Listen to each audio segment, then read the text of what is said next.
Hello everybody, मैं doctor Taufiq Hussain, associate professor in higher education. पिछले व्याख्यान में हम मौर्योत्तर साम्राज्य के विषय में चर्चा कर रहे थे और हमने देखा कि मौर्यों ने सबसे पहले भारत को एक राजनीतिक रूप में संगठित करने का प्रयास किया और एक विशाल साम्राज्य की स्थापना की। लेकिन मौर्य साम्राज्य का जो ही विघटन होता है, उसके बाद जहाँ एक और जो स्वदेशी शक्तियाँ हैं, जिसमें शुंग, कण्व और सातवाहन प्रमुख थे, उन्होंने मौर्य साम्राज्य के जो खंडर है उस पर अपना साम्राज्य स्थापित करने का प्रयास किया और भारत के जो पश्चिमोत्तर भाग है वहाँ पर जो मध्य एशिया की जो विदेशी जातियाँ हैं, आने वाली जो विदेशी जातियाँ हैं, वो अपना साम्राज्य स्थापित करने में सफल रहे। इन विदेशी जातियों में है इंडो ग्रीक है और जो शक है, पहलव और कुषाण है, वो प्रमुख थे। लेकिन मौर्य साम्राज्य के पतन के पश्चात जो दो प्रमुख राजनीतिक शक्तियों का उदय हुआ, उसमें स्वदेशी जो जातियां थी उनमें सातवाहन और विदेशी जातियों में है वो कुषाण प्रमुख थे, जिन्होंने भारत को न केवल राजनीतिक अपितु आर्थिक जो एकता है वो स्थापित करने का प्रयास किया। जहाँ जो दक्कन और दक्षिण भारत है उसमें स्थायित्व लाने का जो कार्य है वो सातवाहनों ने किया और उन्होंने एक प्रकार से जो उस समय जो रोमन साम्राज्य है उसके साथ व्यापारिक संबंध स्थापित करके न केवल भारत को राजनीतिक एकता अपितु आर्थिक प्रगति के मार्ग पर भी वो प्रशस्त किया। और वहीं उत्तरी भारत के अंदर जो कुषाण थे, उन्होंने भी है वो रोमन साम्राज्य के साथ व्यापार वाणिज्य स्थापित करके भारत को राजनीतिक एकता और आर्थिक जो प्रगति है वो स्थापित करने का कार्य किया। लेकिन कुषाण जो शासक है, उनके जो निर्बल उत्तराधिकारी हैं, उसके काल के अंदर कुषाण साम्राज्य है उनका एक तरह से है वो पतन हो जाता है और कुषाण साम्राज्य के खंडर पर है और जो एक नए राज्य का उदय होता है जिसको गुप्त साम्राज्य कहा जाता है। तो गुप्त है एक प्रकार से कुषाणों के सामंत थे, जिन्होंने न केवल कुषाण साम्राज्य पर अपितु जो सातवाहन साम्राज्य है उसके कुछ भागों पर है और कुषाण साम्राज्य के जो बहुत बड़े भाग है उस पर है वो अधिकार स्थापित कर करके एक नए राजवंश की स्थापना की, जिसको गुप्त साम्राज्य कहा जाता है। तो गुप्त साम्राज्य भारतीय इतिहास में जो है वो मौर्यों के पश्चात भारत को राजनीतिक और आर्थिक जो स्थायित्व प्रदान करने का जो कार्य है वो गुप्तों ने किया। तो ये गुप्त है, वो इन गुप्तों की क्या जाति थी, किस जाति के थे, इसके विषय के अंदर है वो विद्वानों के अंदर है वो मतांतर है वो माने जाते हैं। इतिहासकारों का जो एक समूह है वो गुप्तों को वैश्य मानते हैं और इन इतिहासकारों के अंदर अल्तेकर, आयंगर और एलन है, उनको प्रमुख माना जाता है। तो ये विद्वान हैं, इनका मानना है कि जिस प्रकार ब्राह्मणों के नाम के अंत पे शर्मा आता है, क्षत्रियों के नाम के आगे वर्मा आता है, उसी प्रकार जो जो जो जो वैश्यों के नाम के आगे गुप्त और शूद्रों के नाम के आगे है वो दास लगता है। तो सरनेम के आधार पर है वो गुप्तों को है वो वैश्य सिद्ध करने का प्रयास किया। लेकिन उनके इस सरनेम के आधार पर है गुप्तों को वैश्य है वो नहीं कहा जा सकता, क्योंकि प्राचीन काल में हमें ऐसे उदाहरण मिलते हैं जिनका सरनेम वैश्य था, मतलब गुप्त था, लेकिन उसके बाद में भी वो वैश्य नहीं थे। जैसे चाणक्य, उसको विष्णुगुप्त कहा जाता था, लेकिन उसके बाद भी वो ब्राह्मण थे। तो इस तरह से है जो सरनेम के आधार पर है गुप्तों को है वो वैश्य नहीं कहा जा सकता। गुप्तों के जो एक प्रकार से जो कुछ इतिहासकार हैं वो गुप्तों को है वो ब्राह्मण है वो सिद्ध करने का प्रयास करते हैं। और इसमें जो हेमचंद रायचौधरी है और उदय नारायण है वो प्रमुख इतिहासकार माने जाते हैं।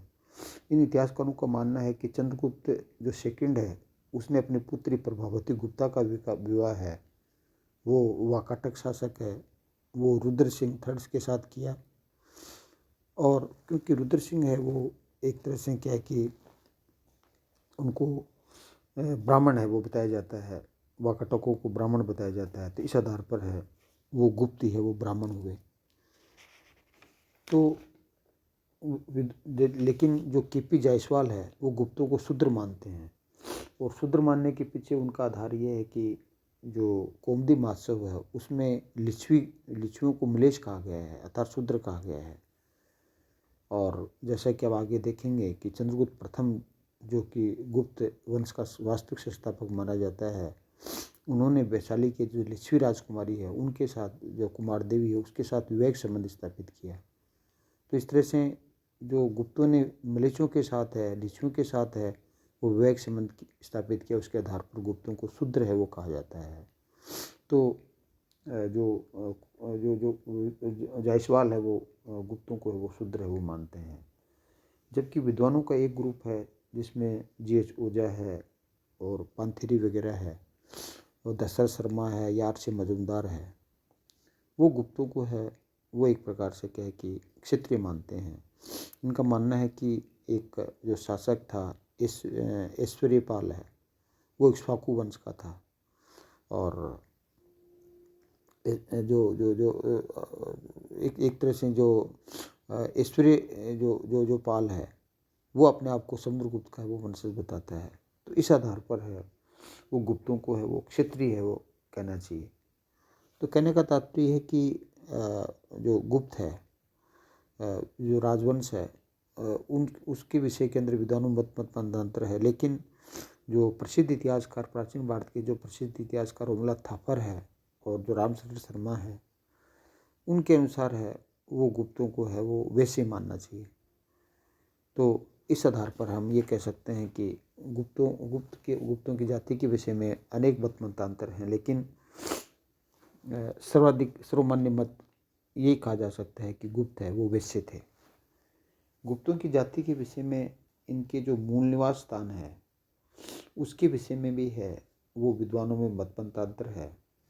लेकिन जो विष्णु पुराण है उसके आधार पर है वो गुप्त साम्राज्य का जो विस्तार है वो एक तरह से विद्वान है वो गंगा यमुना दोआब और जो मध्य देश है उसको गुप्तों का निवास स्थान मानते हैं। क्योंकि विष्णु पुराण में एक श्लोक मिलता है कि अनुगंगा प्रयाग च साकेत मगधास्था एतान जनपदान सर्वान सर्वान मोक्षेन्तु गुप्त वंशजा।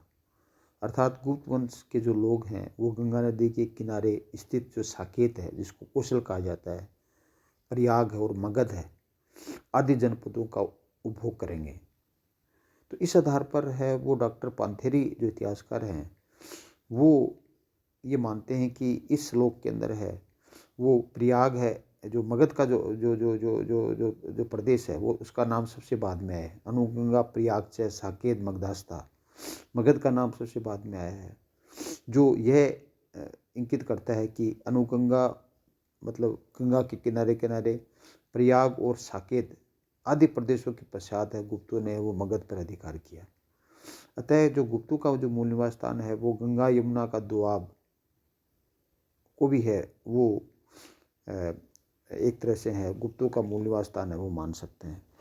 तो एक तरह से है वो गुप्तों का जो जो जो जो एक तरह से मूल निवास स्थान है वो विद्वानों का मानना है कि एक तरह से जो जो जो जो जो जो बिहार और जो उत्तर प्रदेश का जो प्रदेश है वो गुप्तों का है।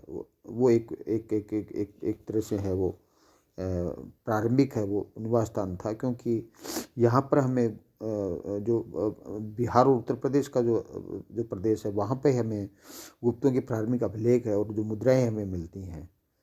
और एक तरह से हम कुछ एक सामंतों और स्वतंत्र व्यक्तियों की बात छोड़ दें तो ये अभिलेख अधिकतर हमें मध्य देश में पाए गए हैं। तो इस आधार पर हम कह सकते हैं कि एक तरह से उत्तर प्रदेश का जो समृद्ध स्थान है वो वहाँ से गुप्त जो शासक है वो अपना शासन का संचालन करते थे। और फिर उसके बाद में उन्होंने अपने शासन का एक तरह से हम कह सकते हैं कि प्रयाग को आधार बना करके उन्होंने अपने साम्राज्य का जो विस्तार किया।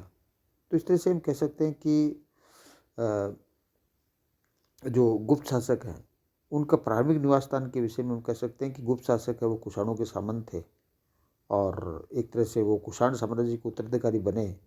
और जो बिहार और उत्तर प्रदेश के जो अनेक जगह पर हमें कुषाण जो पुरावशेष है उसके तुरंत पश्चात है हमें गुप्तों के पुरावशेष है वो मिलते हैं। तो इस आधार पर हम कह सकते हैं कि गुप्त साम्राज्य है उनका प्रारंभिक जो निवास स्थान है वो प्रयाग का जो प्रदेश था और या उसके आसपास का प्रदेश था। तो कुषाणों के उत्तराधिकारी थे। कुषाणों से गुप्तों ने है वो अनेक बातें सीखी, जैसे जीन है, लगाम है, बटन है, जो बटन वाला जो कोट है, जो पतलून है, जूते हैं आदि का इस्तेमाल है वो गुप्तों ने है वो कुषाणों से सीखा। और इससे है उनमें एक तरह से गतिशीलता आई। और जैसे कुषाण साम्राज्य के अंदर जो अश्वचालित रथ है और हाथी का जो महत्व है वो एक प्रकार से क्या है कि समाप्त हो गया था। और घुड़सवारों का जो महत्व है, घुड़सवारों की जो भूमिका महत्वपूर्ण थी, तो गुप्तों ने भी क्या है कि जो कुषाणों के जो घुड़सवार है उसके महत्व है उसको स्वीकार करते हुए उसको उन्होंने एक तरह से आगे बढ़ाया। तो एक तरह से जो गुप्त साम्राज्य है वो एक हम कह सकते हैं कि एक तरह से परिवर्तन का काल था। और इस समय है वो हर क्षेत्र के अंदर हमें परिवर्तन है वो चेंजेज हमें दिखाई देते हैं। और इस आधार पर हम गुप्त साम्राज्य को है वो एक प्रकार से क्लासिकल एज है उसके नाम से भी है वो हम जानते हैं। तो गुप्त साम्राज्य के जो संस्थापक के विषय में यदि हम बात करें तो ये कहा जा सकता है कि गुप्त साम्राज्य का जो संस्थापक है उसके रूप के अंदर है वो एक प्रकार से जैसे हम ये गुप्त साम्राज्य के जो संस्थापक के विषय में यदि हम बात करें तो गुप्त साम्राज्य के संस्थापक के रूप में है वो श्रीगुप्त है, उसका उल्लेख है वो गुप्त अभिलेखों के अंदर है वो मिलता है। तो गुप्त साम्राज्य का जो संस्थापक है वो श्रीगुप्त थे। और एक प्रकार से हम कह सकते हैं कि जो समुद्रगुप्त है उसके बाद में जो शासक बनते हैं गुप्त शासक, प्रमुख गुप्त शासक थे जिसके बारे में आगे पढ़ेंगे। तो उसमें एक प्रकार से क्या है कि जो प्रयाग प्रशस्ति समुद्रगुप्त की मिलती है उसमें समुद्रगुप्त ने स्वयं को है वो श्रीगुप्त का प्रपौत्र बताया गया है।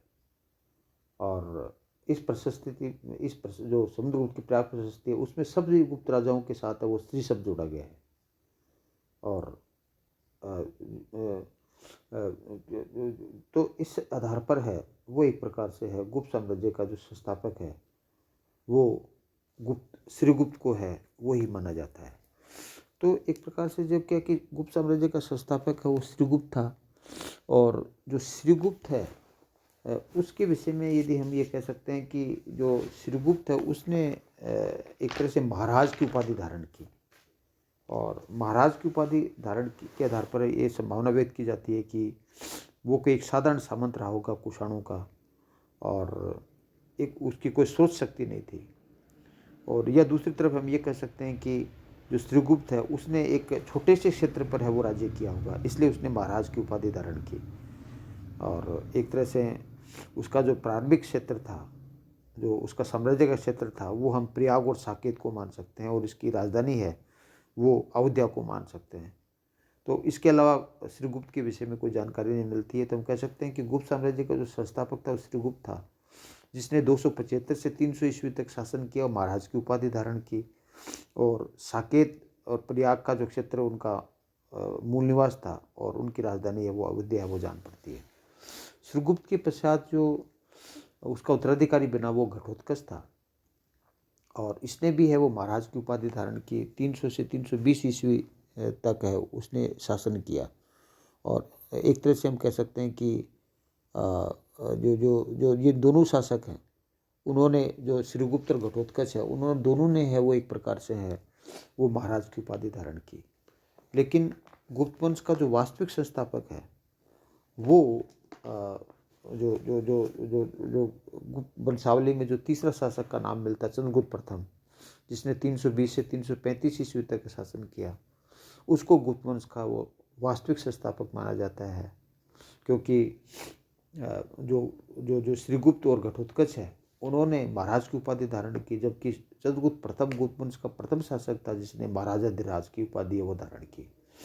तो एक तरह से जो जो जो जो जो चंद्रगुप्त प्रथम है, चंद्रगुप्त प्रथम के विषय में हम ये कह सकते हैं कि ये गुप्त वंश का संस्थापक था।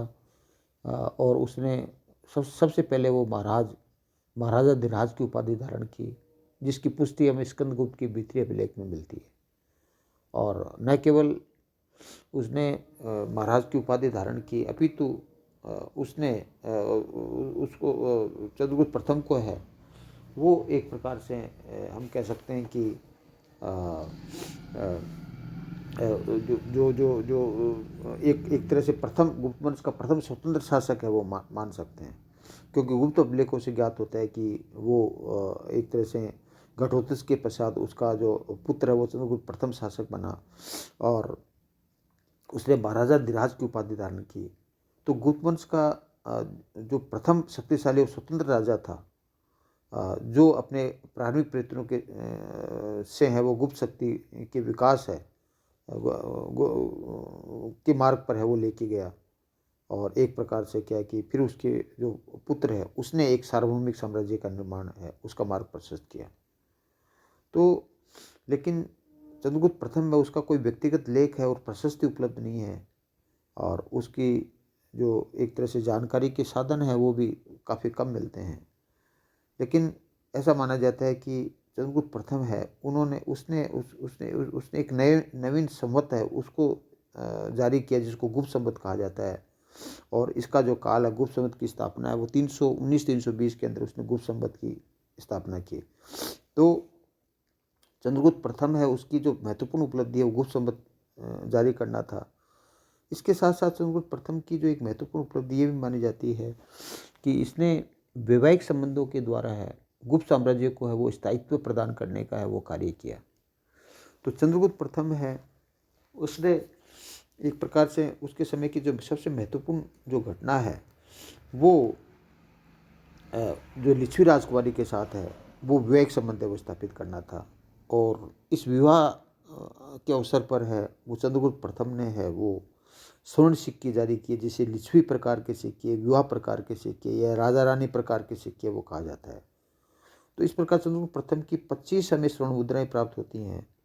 और इन जो स्वर्ण मुद्राएं हैं उसके जो मुख्य भाग है उस पे जो जो जो एक प्रकार से जो इसका जो अग्रभाग है या मुख्य भाग है उस पर हमें चंद्रगुप्त और कुमार देवी की आकृति और उसका जो एक तरह से हम कहें कि उनका नाम है वो उत्कीर्ण मिलता है। और इस इन इन जो मुद्राएं हैं स्वर्ण मुद्राएं उनके जो पृष्ठ भाग है उस पे एक सिंहासन रूढ़ एक देवी की जो आकृति है वो हमें अंकित मिलती है। तो एक तरह से क्या है कि सिंहासन रूढ़ है वो देवी की आकृति और एक तरह से उसी जो पृष्ठ भाग है उस पे हमें लिच्छवी है वो लेख हमें मिलता है। और इस जो चंद्रगुप्त का कुमार देवी के साथ है वो जो वैवाहिक संबंध हुआ उसकी पुष्टि हमें प्रयाग प्रशस्ति, समुद्रगुप्त की जो प्रयाग प्रशस्ति उसमें भी होती है। क्योंकि समुद्रगुप्त को प्रयाग प्रशस्ति में जो महादेवी कुमार देवी की गर्भ से उत्पन्न और लिच्छवी दोहित्र है या लिच्छवियों का नाती है वो कहा गया है। तो इस आधार पर हम कह सकते हैं कि चंद्रगुप्त जो प्रथम है उसका जो एक महत्वपूर्ण जो उपलब्धि थी वो लिच्छवी जो कि वैशाली और नेपाल के एक विस्तृत साम्राज्य के जो स्वामी थे और उस समय एक प्रकार से तत्कालीन समय के अंदर है वो जो लिच्छवी है वो एक प्रकार से क्या है कि एक प्रतिष्ठित साम्राज्य है वो माना जाता था, प्रतिष्ठित जाति मानी जाती थी। उसके साथ है वो लिच्छवियों के साथ है वो चंद्रगुप्त प्रथम ने है वो वैवाहिक संबंध स्थापित किया। और उसके फलस्वरूप है ये लिच्छवियों के सहायता से है वो चंद्रगुप्त प्रथम वो मगध पर है वो अधिकार करने में सफल रहा। तो एक प्रकार से हम कह सकते हैं कि जो गुप्तों का जो एक तरह से लिच्छवियों के साथ है जो वैवाहिक संबंध हुआ उससे न केवल गुप्तों को एक राजनीतिक लाभ हुआ अपितु एक प्रकार से हम कह सकते हैं कि उनकी जो प्रतिष्ठा है वो भी बढ़ी। क्योंकि ऐसा कहा जाता है कि इस विवाह के फलस्वरूप ही चंद्रगुप्त प्रथम है वो एक स्वतंत्र शासक बन सका और उसने महाराज की उपाधि धारण करने के अंदर वो सफल रहा। तो एक तरह से क्या है कि लिच्छवी रक्त पर है वो समुद्रगुप्त का जो चंद्रगुप्त प्रथम का जो लड़का समुद्रगुप्त है वो भी एक प्रकार से अपनी कुलीनता को है वो प्रतिष्ठित करता है। तो राजनीतिक शक्ति के रूप में लिच्छवियों की महत्ता है वो महात्मा बुद्ध के समय से वो चली आ रही थी। इस कारण समुद्रगुप्त ने प्रयाग प्रशस्ति में लिच्छवी द्वैत करने में अपने आप को गर्व महसूस किया है। तो चंद्रगुप्त प्रथम के शासनकाल में गुप्तों की शक्ति और वैभव में जो असीमित वृद्धि हुई उसमें इस लिच्छवियों के साथ जो विवाह है वो उसका प्रमुख योगदान है वो माना जाता है। और रायचौधरी का विचार है कि कुमार देवी के समय में लिच्छवियों के जो साथ है वो एक प्रकार से क्या है कि एक गणतंत्रात्मक जो जातियाँ उनके साथ भी है वो संबंध है वो मान सकते हैं। तो एक तरह से हम कह सकते हैं कि लिच्छवियों के साथ जो चंद्रगुप्त प्रथम ने जो वैवाहिक संबंध स्थापित किया उससे एक तरह से एक तो जो सिक्के जारी किए उससे गुप्त साम्राज्य के निर्माण और एक विस्तार में जो लिच्छवियों की जो भूमिका है उसकी जानकारी हमें मिलती है। तो इस संदर्भ में ये एक ये मान्यता भी स्वीकार की गई है कि जो जो जो जो जो एक तरह से ये जो स्वर्ण मुद्रा है उसका जो प्रचलन किया वो चंद्रगुप्त प्रथम ने न करके समुद्रगुप्त ने अपने पिता के विवाह की स्मृति के अंदर है वो ये सिक्के जारी किए। लेकिन हम इतना कह सकते हैं कि जो विष्णु पुराण है उसमें जो गुप्तों के जो जो जो साम्राज्य विस्तार का जो विवेचन मिलता है उसके आधार पर हम ये कह सकते हैं कि जो गुप्त वंशज है वो गंगा के किनारे किनारे प्रयाग, साकेत और मगध है उसके क्षेत्र का जो उपभोग करेंगे। उस आधार पर हम कह सकते हैं कि चंद्रगुप्त प्रथम है उसका जो साम्राज्य जो विस्तार है वो विष्णु पुराण के आधार पर हम कह सकते हैं कि जो साकेत है, मगध है और एक प्रकार से हम कह सकते हैं कि वैशाली तक है वो गुप्तों का जो साम्राज्य विस्तार है वो हो गया था। तो एक प्रकार से क्या है कि जो पश्चिम में प्रयाग जनपद से लेकर पूर्व में मगध तक और बंगाल के कुछ भागों तक और दक्षिण में मध्य देश तक है वो चंद्रगुप्त प्रथम का है वो साम्राज्य विस्तार था। तो इस प्रकार चंद्रगुप्त प्रथम है गुप्त साम्राज्य का जो प्रथम शासक था जिसने एक प्रकार से है वो गुप्त साम्राज्य को है वो स्थायित्व प्रदान करने का है वो कार्य किया। तो चंद्रगुप्त प्रथम के पश्चात उसका जो लड़का है वो समुद्रगुप्त है वो शासक बनता है।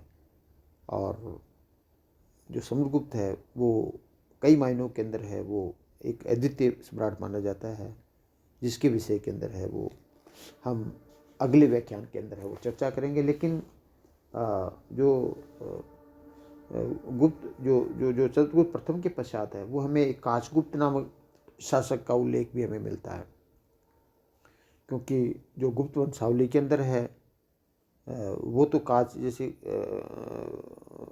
का उल्लेख नहीं मिलता है, लेकिन हमें कुछ मुद्राएं मिलती हैं उसमें जो काच नामक जो शासक है उसका हमें उल्लेख मिलता है। तो एक हम ये कह सकते हैं कि जो चंद्रगुप्त प्रथम के पश्चात है वो काच गुप्त है उसका शासन देखने को मिलता है और उसके पश्चात है वो समुद्रगुप्त है उसका शासन प्रारंभ होता है जिसके विषय में है हम अगले व्याख्यान के अंदर वो चर्चा करेंगे। Thank you. जय हिंद, जय भारत।